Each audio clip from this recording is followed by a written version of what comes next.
Jio and Hotstar merge ಆದಾಗಿಂದ back to back ಅದ್ಭುತ content ಗಳು ಬರ್ತಿದಾವೆ. ಇವತ್ತು ನಮ್ಮ ಲಿಸ್ಟ್ ನಲ್ಲಿ ಒಂದಲ್ಲ ಎರಡೆರಡು ಕಂಟೆಂಟ್ ಇರುವ ಮೂವೀಸ್ ನಿಮ್ ಮುಂದೆ ತಂದಿದ್ದೀನಿ. ಒಂದ್ ಸೈಡ್ ನಲ್ಲಿ ರಾಜ್‌ಕುಮಾರ್ ಹೈರಾನಿ ಅವರ crime comedy series Pritam Pedro ಇದೆ. ಮತ್ತೆ ಇನ್ನೊಂದು ಕಡೆ ಇಂಡಸ್ಟ್ರಿಯ ಡಾರ್ಕ್ ಸೈಡ್ ತೋರಿಸಿದ ಮಲಯಾಳಂ ಇಂಡಸ್ಟ್ರಿ ಕಡೆಯಿಂದ ಮಾಲಿವುಡ್ ಟೈಮ್ಸ್. ಫಸ್ಟ್ ನಾವು ಮಾತಾಡ್ತಿರೋದು dynamic comedy series Pritam Pedro ಬಗ್ಗೆ. ಕತೆ ಸಿಂಪಲ್ ಇದೆ. ನಮ್ಮ ಅರ್ಷದ್ ವಾರ್ಸಿ ಒಬ್ಬ ಓಲ್ಡ್ ಸ್ಕೂಲ್ ಟೈಪ್ ಖಡಕ್ ಪೊಲೀಸ್ ಆಫೀಸರ್. ಆದ್ರೆ ಒಂದಿನ ಸಡನ್ ಆಗಿ ಅವನ್ನ ಸೈಬರ್ ಕ್ರೈಮ್ ಡಿಪಾರ್ಟ್ಮೆಂಟ್ ಗೆ ಟ್ರಾನ್ಸ್ಫರ್ ಮಾಡ್ತಾರೆ. ಕೀಬೋರ್ಡ್ ಕೂಡ ಆಪರೇಟ್ ಮಾಡಕ್ಕೆ ಬರೋದೇ ಇರೋ ಕಾಪ್ ಅವನು ಒಬ್ಬ ಟೆಕ್ ಜೀನಿಯಸ್ ಹುಡುಗನ ಜೊತೆ ಸೇರ್ಕೊಂಡು ಸೈಬರ್ ಕೇಸಸ್ ನ ಹೇಗೆ ಸಿಂಪಲ್ ಆಗಿ ಸಾಲ್ವ್ ಮಾಡ್ತಾನೆ ಅನ್ನೋದೇ ಪ್ಯೂರ್ ಲಾಜಿಕ್. ಒಂದಾದ್ಮೇಲೆ ಒಂದ್ ಕೇಸಸ್ ನ ಸಾಲ್ವ್ ಮಾಡ್ತಾ ಇರ್ತಾನೆ. ಆದ್ರೆ ಒಂದಿನ ಅವನಿಗೆ ಹೈ ಪ್ರೊಫೈಲ್ ಕೇಸ್ ಸಾಲ್ವ್ ಮಾಡ್ಬೇಕಾಗುತ್ತೆ. ಮಿನಿಸ್ಟರ್ ನ ಮಗ ಕಿಡ್ನಾಪ್ ಆಗ್ತಾನೆ. ಕಿಡ್ನಾಪರ್ 5 ಕೋಟಿ ಕೇಳ್ತಾನೆ. 5 ಕೋಟಿ ಕೊಡ್ಲಿಲ್ಲ ಅಂದ್ರೆ ನಿನ್ ಮಗನ ತುಂಡಾಗಿ ಕತ್ತರಿಸಿ ಚೀಲದಲ್ಲಿ ತುಂಬ ಕಳಿಸ್ತೀನಿ ಅಂತ ಹೇಳ್ತಾನೆ. ಆಗ ಅವ್ರು ಇಬ್ರು ಹೇಗೆ ಕೇಸ್ ಸಾಲ್ವ್ ಮಾಡ್ತಾರೆ ಅನ್ನೋದು ನೀವು ಸೀರೀಸ್ ಅಲ್ಲೇ ನೋಡ್ಬೇಕಾಗುತ್ತೆ. ಅರ್ಷದ್ ವಾರ್ಸಿ ಅವರ ಕಾಮಿಕ್ ಟೈಮಿಂಗ್ ಮಾತ್ರ ಪ್ಯೂರ್ ಗೋಲ್ಡ್ ಗುರು. Full clean light hearted series ಇದು. ಈ ಸೀರೀಸ್ ನಲ್ಲಿ ನಿಮಗೆ ನೆಕ್ಸ್ಟ್ ಲೆವೆಲ್ ಸೈಬರ್ ಕ್ರೈಮ್ ನೋಡಕ್ಕೆ ಸಿಗಲ್ಲ.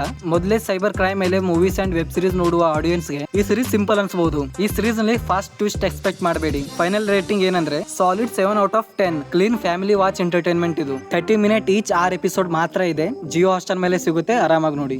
Next movie Mollywood times. Film maker ಆಗ್ಬೇಕು ಅಂತ ಆಸೆ ಇರುವವರಿಗೆ ಇದು ಮೂವಿ ಕಂಪಲ್ಸರಿ ನೋಡ್ಲೇಬೇಕು. ಒಬ್ಬ ಚಿಕ್ಕ ಹುಡುಗ ಚಿಕ್ಕವನಿದ್ದಾಗ ಹಿಡಿದು ನಾವೆಲ್ಸ್ ಮತ್ತೆ ಮೂವೀಸ್ ನೋಡಿ ಒಬ್ಬ ಫಿಲ್ಮ್ ಮೇಕರ್ ಆಗ್ಬೇಕು ಅಂತ ಕನಸು ಕಾಣ್ತಾನೆ. ಅದನ್ನು ಹಾಲಿವುಡ್ ಡೈರೆಕ್ಟರ್ ಎಂ ನೈಟ್ ಶ್ಯಾಮ್ಲಾನ್ ಅವರ ಇನ್ಸ್ಪಿರೇಷನ್ ತಗೋತಾನೆ. ಅವನಿಗೆ ಬರೀ ಒಂದು ನಾರ್ಮಲ್ ಮೂವಿ ಡೈರೆಕ್ಟ್ ಮಾಡೋದಿಲ್ಲ, ಅವನಿಗೆ ಮಲಯಾಳಂ ಸಿನಿಮಾದ ಗ್ರೇಟೆಸ್ಟ್ ಹಾರರ್ ಡೈರೆಕ್ಟರ್ ಆಗಬೇಕು ಅಂತ ಆಸೆ ಆಗಿರುತ್ತೆ. ಬರೀ ಗ್ರೇಟ್ ಎಲ್ಲ ಗ್ರೇಟೆಸ್ಟ್ ಆಫ್ ಆಲ್ ಟೈಮ್ ಆಗಬೇಕು ಅಂತ ಆಸೆ ಇರುತ್ತೆ. 21ನೇ ವಯಸ್ಸಲ್ಲೇ ಮೂವಿ ಮಾಡಬೇಕು ಅಂತ ಏಮ್ ಮಾಡ್ಕೋತಾನೆ. ಬಟ್ ಸ್ಟಿಲ್ 22 ವರ್ಷದವನು ಆದ್ರೂ ಯಾವುದೇ ಮೂವಿ ಅವನು ಮಾಡಿರಲ್ಲ.